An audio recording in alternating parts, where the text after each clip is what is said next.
স্বাধীন দু হাতে যে শেকল পড়ালো, স্বপ্ন সজীব চোখের কোণে অশ্রু ছড়ালো।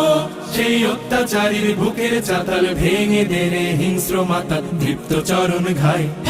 আয় আয় তারুণ্য আয়, আয় তারুণ্য আয়, আয় আয় তারুণ্য আয়।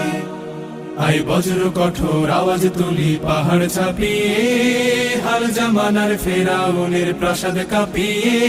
আয় বজ্র কঠোর আওয়াজ তুলি পাহাড় ছাপিয়ে, হাল জামানার ফেরাউনের প্রাসাদ কাঁপিয়ে।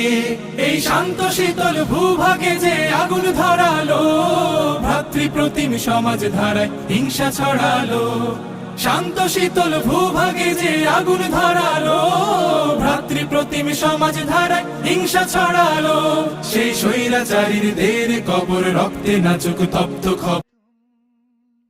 প্রজার দুঃখে তাদের চোখে আসতো না রে ঘুম, দেশের ভেতর পড়ে যেত শান্তি সুখের ধুম। গরিব দুঃখী ভুখা নাঙা নাহি পাওয়া যেত, যদি আমার শাসক হতো মোরেরই মতো।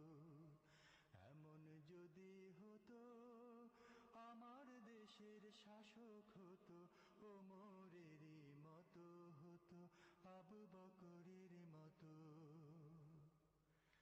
জনগণের খোঁজ খবর নিতরা দুপুরে, ঘুরে ঘুরে দেখতো কি কেউ আছে অনাহারে।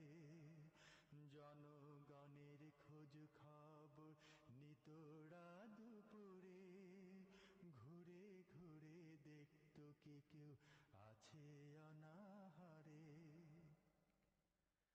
আমার দেশের মা বোনেরা কষ্ট করে গোটা বাংলাদেশকে উসিলা হিসেবে বাঁচাই রাখেন, এইখানে পাবেন।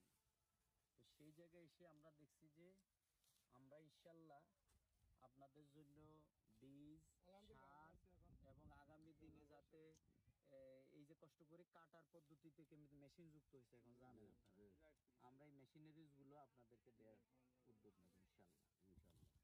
এবং আমরা দেখতেছি যে আমাদের যারা কৃষক তারা বরাবরে মানে তার জীবন গুড়াটাই খুব কম, শেষ পর্যন্ত বৃদ্ধ পর্যন্ত এই কষ্টই করে যায়, কি ঠিক না? কিন্তু অথচ এইটা আজকের মানে যদি রাষ্ট্র এখানে সরকার যদি এখানে আপনাদের সহযোগিতা করতো, তাহলে আপনাদের কিন্তু এরকম হওয়ার কথা ছিল না, নাকি বলেন?